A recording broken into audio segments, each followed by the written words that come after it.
Now on the music show, Miriam Lieberman is here with her Kora and Kate Adams with her cello and Lara Goodridge with her violin, and they're going to do a song for us called Garden in Your Heart.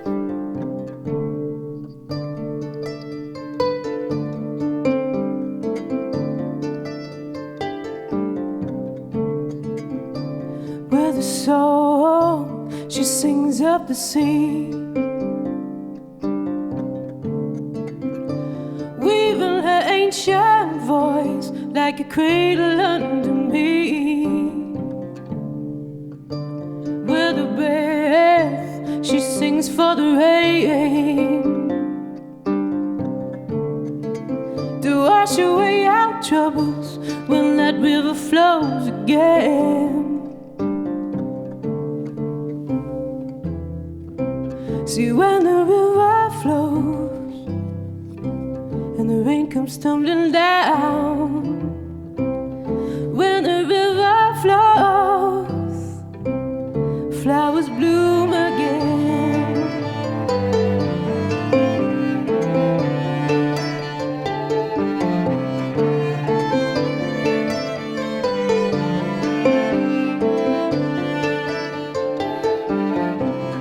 Build a garden in your heart, build a garden in your heart, build a garden in your heart, build a garden in your heart.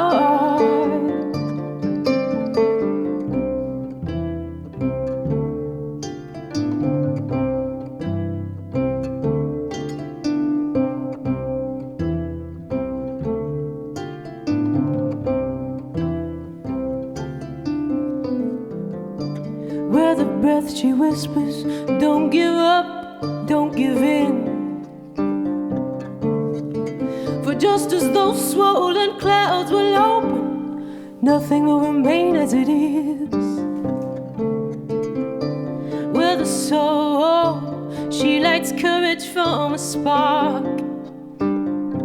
says build the garden in your heart, build the garden in your heart.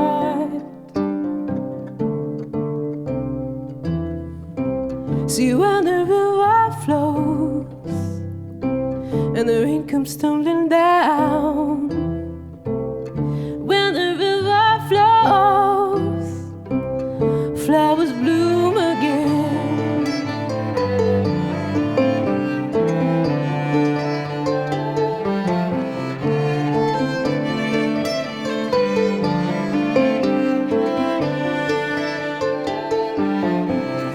Build the garden in your heart, build the garden in your heart, build the garden in your heart, build the garden in your heart, the garden in your heart, the garden in your heart, the garden in your heart, the garden in your heart.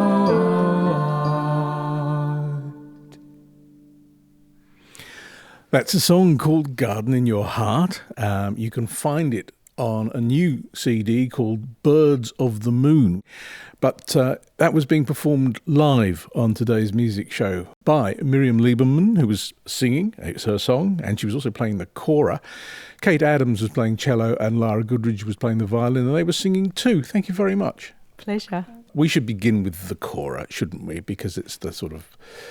I was going to say it's the elephant in the room. It's not quite that, but it's got a long nose. It has got a long nose, yes. It's the pumpkin in the room. Pumpkin in the room. There will be people listening to this who will be thinking, what's a Kora? So maybe you could begin by describing the thing. So the Kora is a harp that comes from West Africa. It comes from the Manding, so from Gambia, Guinea, Mali, and also from Senegal. And it's an instrument that's made from a large gourd called a calabash in Africa, and it's covered over with buffalo hide over the top of the gourd. And then there's a big long neck that's got 21 pieces of fishing line attached to it, except for this green string, the big bass string, which is actually made out of whippersnipper. Really? Yes. Seriously? Can you pluck it for us, the bass one? Beautiful. And then it's got these two handles on either side. And the thing about the kora is even though it's got quite a full sound, because of the syncopated rhythm, it's actually only played with 4 fingers, with the thumb and index finger. Right, because you got to hold onto the handles because you'll drop it otherwise. Well, I hope not. It'll roll off your knee. It's a damn big gourd, actually, isn't it? It is, and they grow even bigger in Africa. Right. Must be all that sun. You don't just fall into playing the kora, do you? Well, I kind of did, actually. I've always had a fascination with Africa and African music, and I went over there some years ago. The first time I went was just for 2 months. I was studying the music and also the dance, and then I came back again the following year. I was going to stay for a month, and I ended up staying for a year, which led to 2 years. But I started learning African music on guitar and songs. But my teacher came from a long line of kora players, the teacher that was teaching me these guitar songs. And he said to me, I think you should learn kora. And I said, it's such a beautiful instrument, but it's, obviously it's quite imposing. And I was like, maybe in another life. And he said, look, I'll teach you one song. And if you get this song, I promise you, you'll never stop playing kora.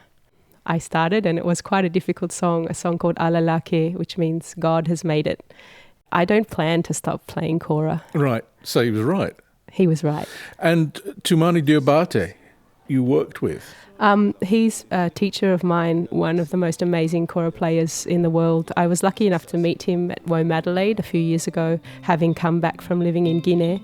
And I actually met him by chance and greeted him in his own language in Bambara, and he was so surprised and that this Australian person would speak Bambara. And I ended up telling him that I played a bit of kora, and he invited me to come to Africa and learn more with himself and his family.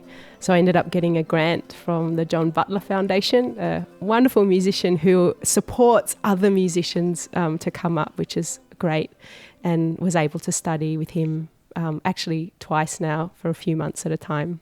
Could you demonstrate a few techniques? I mean, things that you can do on a kora? The thing that's special about the kora is that you can do more than one rhythm. So.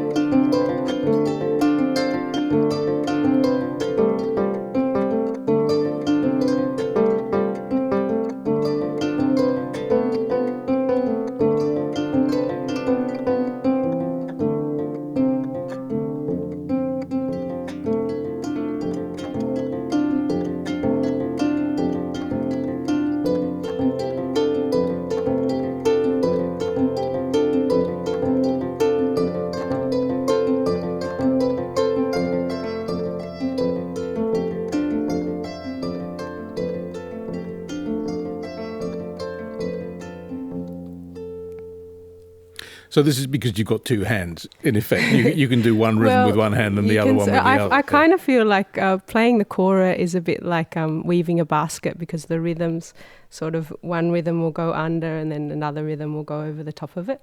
Yes, yeah. Yes. No, you couldn't do that on the guitar. And no. Maybe Richard Thompson could, but that would be very hard, very hard. How much Africa gets into your music, would you say? A lot. I think in this new album, because I've made a few albums previously in Africa and with Australian musicians as well. But this album, it's more subtle, the influence. So it's the rhythms in some of the songs and the kora, obviously. And then the kora, because of the strings, led to different melodies coming out. So and also just that very syncopated feel. But I actually, on purpose, tried to pull it back from a really obvious reference to West African music. So there's more contemporary instrumentation, there's drum kit and electric bass, and then Cade and Lara's beautiful cello and violin. There's even a song with some synth sounds on it, which is like quite a different track on the album. Sadly, I'm going to ask you to put that down and pick up your guitar. and do another song for us. Also from the album, the one which I keep referring to as Crack of Doom, but it's actually Crack of Dawn, isn't it? You can call it Crack of Doom, you don't mind. Miriam Lieberman now with the guitar, Kate Adams on cello, Lara Goodridge violin, and this is a song from Birds of the Moon. The song is called Crack of Dawn. It's the crack of dawn, I'm traveling along a dusty road. The moon is fading into white, opening these watercolored skies. In my belly burns, 'cause I know I've so much left to learn. These are the days, given the grace. These are the old and new. These are the days, given the grace, beloved to hold on to.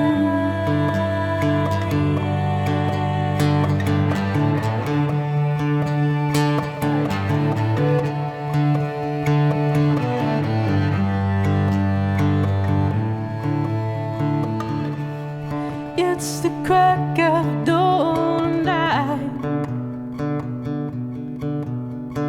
traveling the passages of time.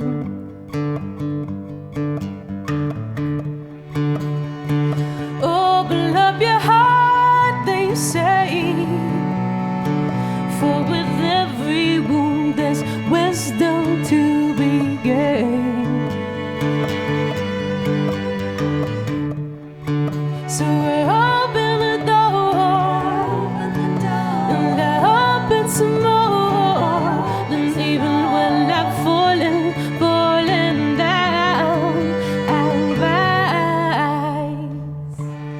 These are the days, given the grace. These are the old and new. These are the days, given the grace, beloved to hold on to.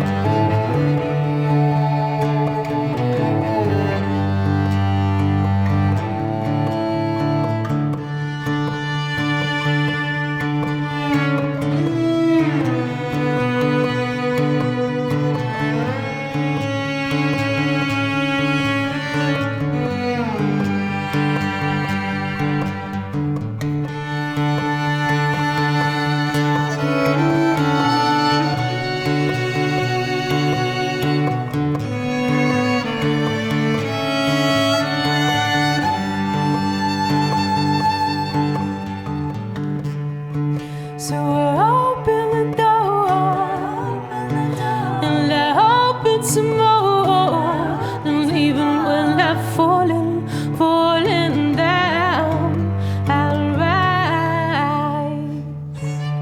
These are the days, given the grace. These are the old and new.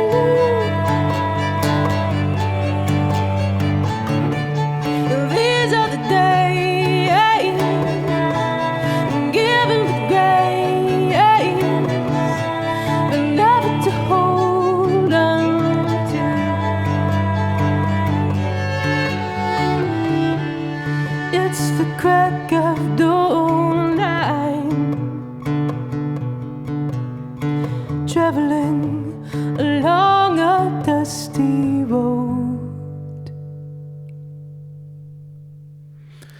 Crack of Dawn, and that was live on today's music show. Miriam Lieberman was singing and playing the guitar. It was her song.